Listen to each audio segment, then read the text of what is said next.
Beach കാണണമെന്ന അതിയായ മോഹവുമായി നേരെ പോയത് ചെറായി ബീച്ചിലേക്കാണ്. അവിടെ ചെന്നപ്പോഴോ ബീച്ച് പോയിട്ട് മര്യാദയ്ക്ക് റോഡ് പോലും കാണാൻ പറ്റാത്ത അവസ്ഥ. ഞാൻ ആദ്യമായിട്ടാണ് കേട്ടോ കടൽ ഇത്രയും കയറി കിടക്കുന്ന കാണുന്നത്. റോഡിലൂടെ പോകുമ്പോൾ തന്നെ കടലിലെ തിരകൾ ഇങ്ങനെ അടിച്ചു കയറുകയാണ് വണ്ടിക്കകത്തേക്ക്.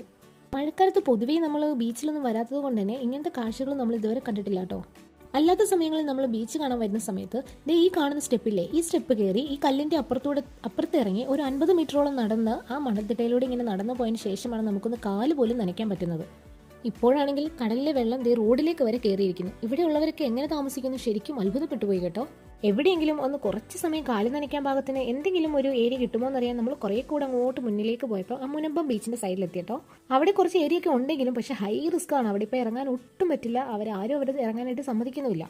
അല്ലേ ഈ പടച്ചോന്റെ ദുനിയാവിൽ എന്തൊക്കെ പ്രതിഭാസങ്ങളാണല്ലേ നടക്കുന്നത്. കടലും ബീച്ചും ഒക്കെ എല്ലാവർക്കും എപ്പോഴും ഇഷ്ടമുള്ള സാധനമാണെങ്കിലും ഈ ഒരു അവസ്ഥയിൽ കണ്ടു കഴിഞ്ഞാൽ ശരിക്കും അതൊരു ഭീകര അവസ്ഥ തന്നെയാണ് കേട്ടോ. ഇത്രയും ഭീമമായ ഒരു അവസ്ഥയിൽ ബീച്ച് ഞാൻ ആദ്യമായിട്ടാണ് കാണുന്നത്. അതുകൊണ്ട് തന്നെ ഭയങ്കരമായിട്ട് എക്സൈറ്റഡ് ആയിട്ട് അവിടെ കുറേ നേരം ഞങ്ങൾ നോക്കിയിരുന്നു. ഞങ്ങൾ ഫുഡൊക്കെ ആയിട്ട് അവിടെ പോയിരുന്ന് വൈബിൽ കഴിക്കാന്നൊക്കെ പറഞ്ഞിട്ടാണ് പോയത്. പക്ഷെ നമുക്ക് അതിനുള്ള സ്ഥലമൊന്നും ബീച്ചിന്റെ സൈഡിലൊന്നും കിട്ടിയില്ല.